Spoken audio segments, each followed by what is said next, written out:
5 seconds. Start.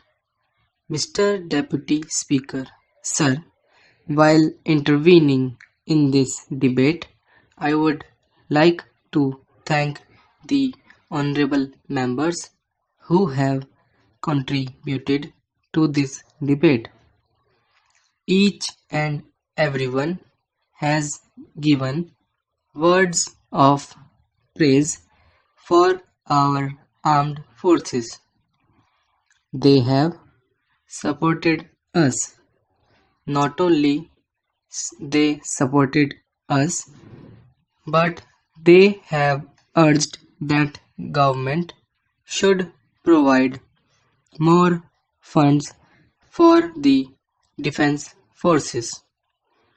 As regards the parliamentary committee which has been mentioned by some members, there was a recommendation, but it has not been accepted nor it has been rejected.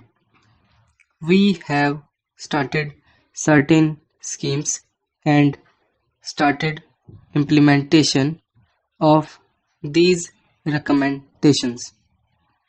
Once these recommendations are implemented and once we have the feedback, then we would like to consider whether a parliamentary committee is at all necessary. But we can say at this stage that the government has neither rejected nor accepted the formulation of the parliamentary committee. A mention has been made that army should not be deployed time and again for civilian aids. It is always the policy of the government, so also of the defense ministry, that we never encourage it unless it is absolutely necessary. The army has played a very good role in helping the civilian administration when they are called for at the time of natural calamities and for combating terrorist activities in various parts of the country. They have maintained good relations with civilian population.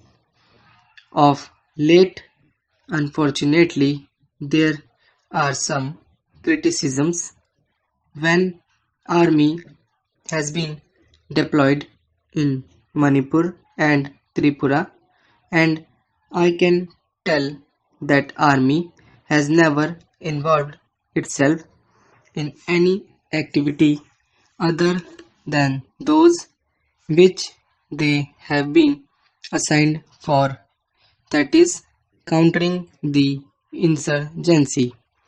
We have seen that insurgency in Nagaland has been stopped.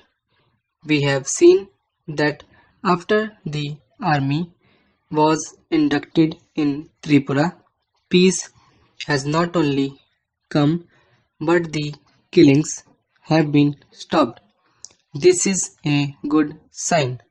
Army has been assigned with the particular job and they are doing it. Not only that, when army goes to different remote areas, they take certain steps to develop better contact with the people. In Tripura, I myself have seen that the army has taken medical team along with their combat team, and they have given medical aid to the people of that area.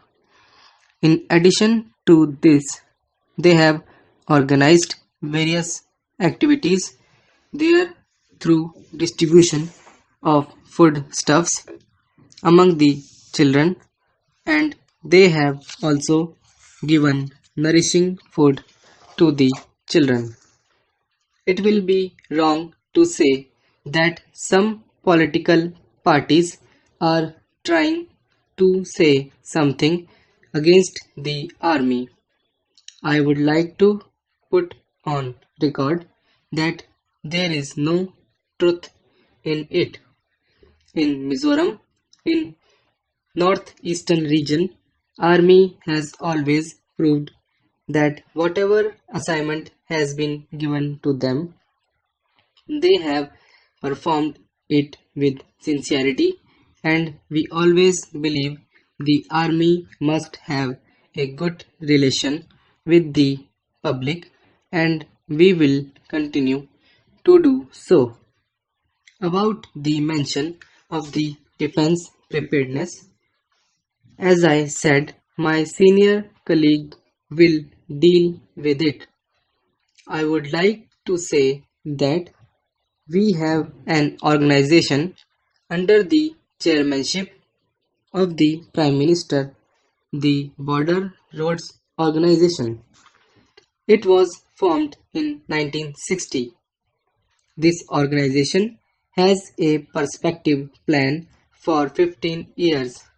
They go in the remotest area where it is very difficult to maintain the communications.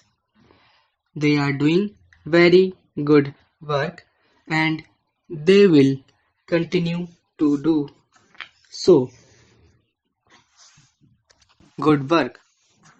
This is basically necessary to give easy access to our armed forces in the border areas adjoining Pakistan and China, as well as in remote areas where there is security hazard. The Border Roads Organization has done very well, and I shall have to put on record my thanks to Border Roads Organization. The armed forces are there to protect the borders of our country, but at the same time, we must prepare our civilian population also. Our government has basically taken steps to prepare a citizens force, that is the territorial army. We are happy that this territorial army, when they have been called for any national service, has done a good job. We have seen that the territorial army has also played a very important role when there was a strike in the Indian Railways. We are not concerned how and when the strike has to be diffused. We are called to give sacrifice when the public suffers. We take this responsibility. We have no reasons to interfere whether the strike is legitimate or not.